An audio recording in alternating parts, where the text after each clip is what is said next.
De terrorismos a terrorismos. 27. El infierno nuclear. Complots. Praxis preferente del poder. Conspiraciones del capital poder. Ejercicio imperialista. 5. En honor a la verdad.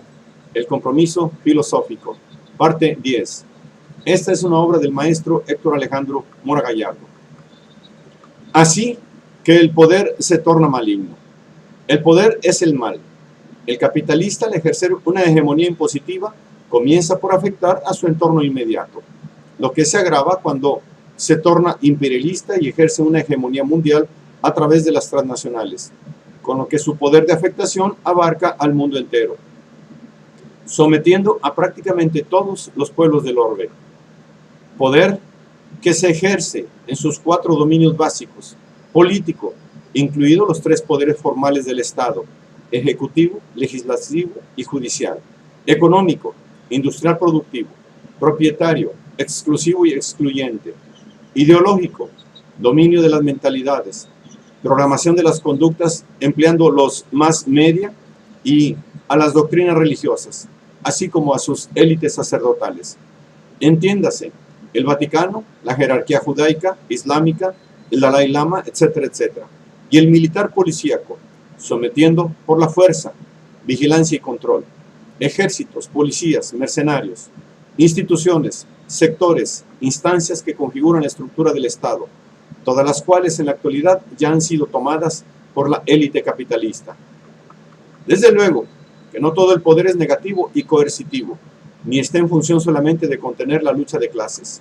Cierto, hay una economía del poder que elige vigilar sobre castigar, pero entiéndase, quien vigila y castiga es el mismo poder supremo operando desde el vértice. Trátese de una fuerza coercitiva que actúa acompañada del engaño, poder intenso que llega a niveles microfísicos y se ejerce en las relaciones intersubjetivas de la cotidianeidad, causando también poder con efectos placenteros que agradan al sujeto. Pero en ello no radica lo capital del poder capitalista. Cierto que no todo ejercicio de poder es negativo a lo represivo, pero de lo que se trata es de que el capitalista capitalice y en base a ello giren las demás actividades que el orden hegemónico establece. Así, status quo que la élite capitalista impone como establishment, quedando el dominio centrado en los monopolios transnacionales y en la bancocracia, en cuyo nombre se masacran pueblos, se extiende la hambruna, se diseminan enfermedades, se incrementa la pobreza, se destruyen hábitats, realizándose la desquiciada compulsión apocalíptica del capital para concentrar la riqueza en el 1% de la población mundial. Así, tenemos la plutonomía y el precariado, el 1% y el 99%, como lo ve el movimiento Ocupemos. No son cifras literales, pero sí es la imagen exacta. Ahora que el capital está efectuando el asalto final para apoderarse de la tierra y de las tierras, acabando por someter a la mayoría de seres humanos a la hegemonía de una reducida y perversa clase preponderante, resulta indispensable, cuando menos, conocerla y denunciarla. Unas cuantas familias de potentados, dueños y señores de la banca y de las grandes industrias, los causantes de las crisis que arrastra a la humanidad a la debacle. La dialéctica negativa de la crisis radica en la procesual que hoy en día ya está en transcurso, la inmensa problemática holística y global que causa crisis tras crisis sin que se encuentren soluciones, sino posposiciones y agravantes, lo que ha de continuar mientras la hegemonía capitalista prosiga incrementando sus actividades. Porque el poder es el mal. La omnipotencia de unos causa la impotencia de la mayoría. Y no hay hombre que esté libre de la tentación de oprimir a los demás, inserto en una sociedad represiva. La maquinaria burguesa de represión es cada vez más efectiva, considerando la presencia de estados dentro de los estados, máquinas represivas, policías secretas, organizaciones de inteligencia. La sociedad infestada de la dominancia burguesa es un éxito, mientras la lucha revolucionaria languidece. El proyecto existencialista con Sartre combate por la verdad. Solo quiere decir la verdad sobre el mundo y sobre nuestras vidas, aun y cuando los intentos de cambio se estrellen contra el poderoso muro del sistema. La verdad resiste y su tarea persiste, aunque solo sea como denuncia, manteniendo la antorcha encendida de la propuesta vital de la filosofía del siglo XX, la utopía de la revolución socialista, la supresión definitiva del sistema capitalista, cual indispensable como inevitable. En los 60, Sartre da cuenta de que el Estado capitalista lleva a cabo, más allá de la fábrica, estrategias de controles populares y sindicales sobre los obreros. Control de los obreros que se extiende al resto de las clases bajas, siendo esta la estrategia toral con la que la burguesía viene apuntalando su dominio. Mientras que, por el contrario, la praxis saber del marxismo, a la que pretende vincularse el existencialismo, no ha cuajado. La toma de conciencia para elegir la libertad, la toma de conciencia de la realidad para combatir, buscando el cambio, procurando la justicia, leitmotiv del ejercicio práctico operativo efectivo, no cristaliza. La acción histórica aunada a la conciencia, fórmula propuesta para conducir la lucha emancipativa, dista en realizarse. El movimiento del 68 no tuvo continuidad.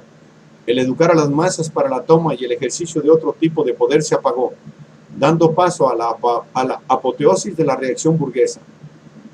Con elecciones, trampa para imbéciles, artículo de lúcida captación y anticipación escrito hacia 1973, en el que Sartre detecta en ese momento lo que será la progresión de la dominancia burguesa. Si la fuerza de la masa nace de la unidad de las fuerzas populares, la estrategia del poder político burgués se ejerce y descansa sobre una infinita dispersión de votantes. La dispersión ha sido un éxito, pero otro destello de Sartre que se puede invocar consistió en que sus actividades de protesta política a partir de 1968 precisamente se efectuaron fuera de las organizaciones políticas convencionales, partidos, en procura de la democracia directa. Y el tiempo le da la razón.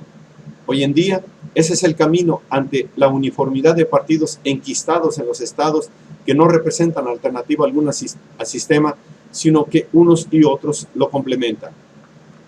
Sartre fue un luchador por la libertad que, como existencialista ateo, buscó la realización total en este mundo.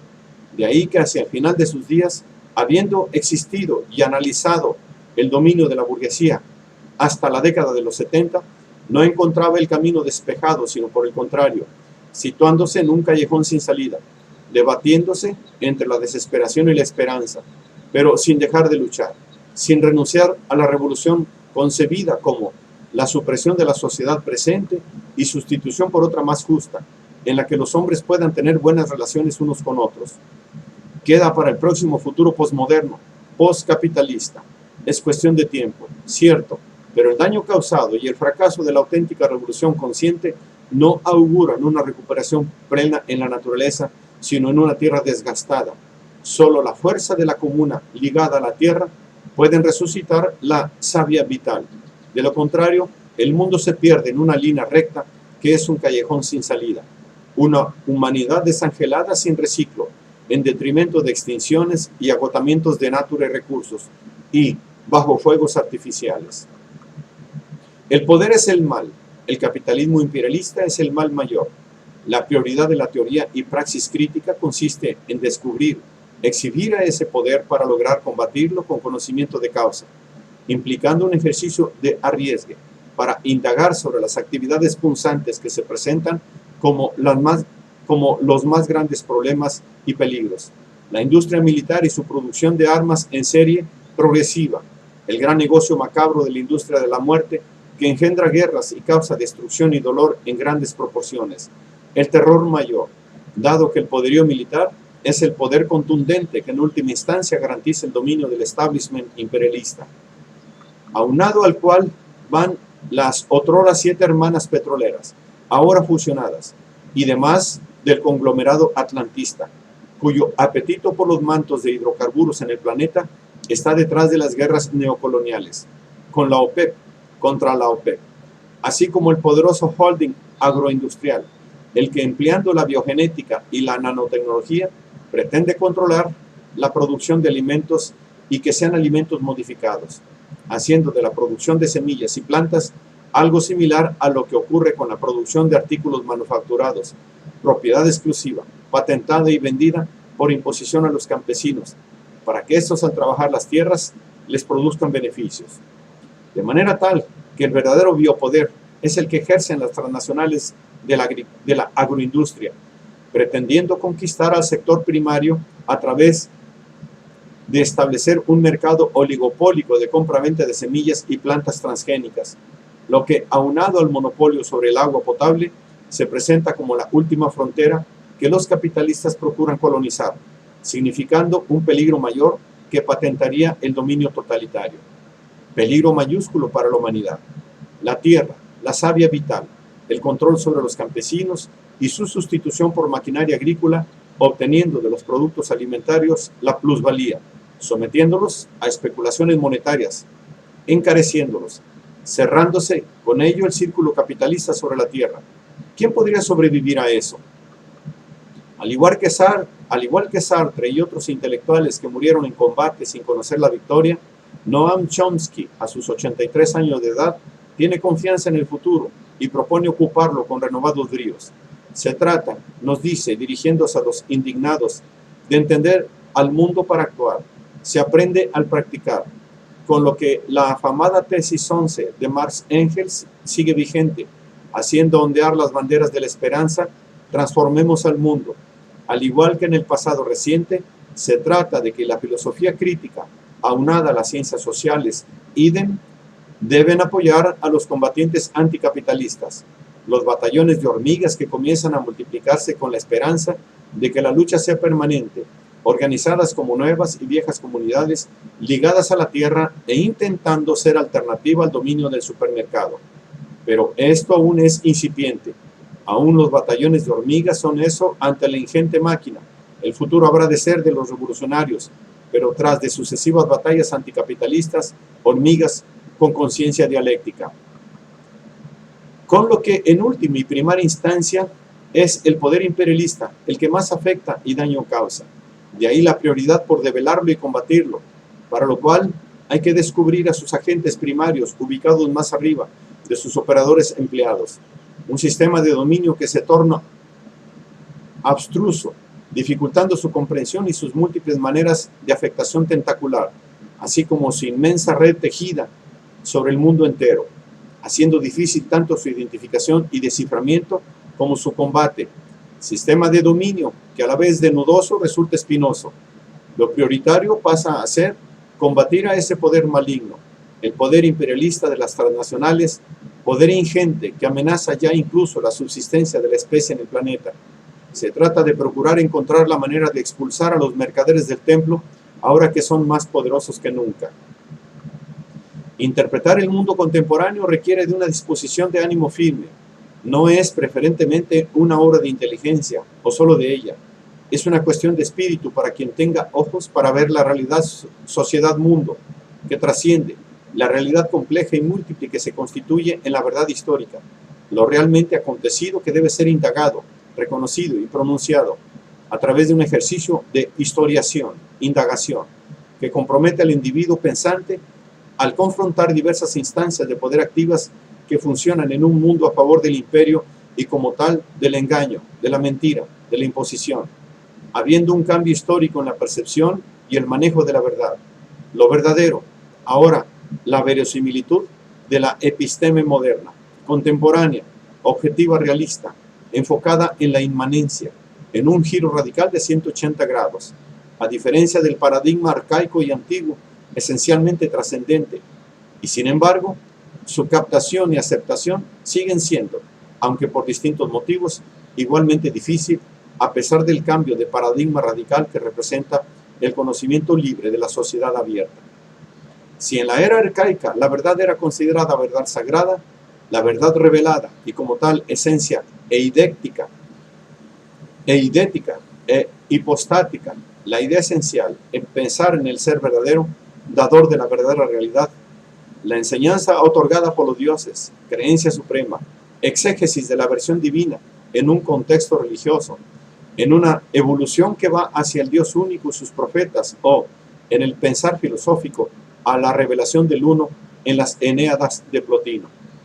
Verdad en cuanto religiosa, absoluta e incuestionable, ecuménica y como tal, válida para toda persona que la comparta en las comunas, otorgante de la revelación fundamental que orienta la vida en tránsito hacia la trascendencia, hacia la auténtica e imperecedera identidad de los seres religándose en el ser, en un ámbito espiritual superior que en su metafísica es verdad absoluta, verdad suprema, constitutivo esencial del fervor religioso entre infinidad de pueblos arcaicos, pero también exclusiva en su manifestación más elevada en un saber esotérico, como tal, reservado a unos cuantos elegidos, los iniciados, tal y como alcanza su máxima expresión en la doctrina hermética, como tal, verdad revelada por Hermes Trimegistro, 3 veces grande, 3 veces encarnado, portador del hierólogos, ser iluminado con el saber sagrado destinado a difundirlo a los adeptos, unos cuantos elegidos por su capacidad anímica innata y realizada en vida, o sobre relativamente muchos posibles, pues muchos son los llamados y pocos los elegidos. Los labios de la sabiduría permanecen cerrados, excepto para el oído capaz de comprender. El Kybalión.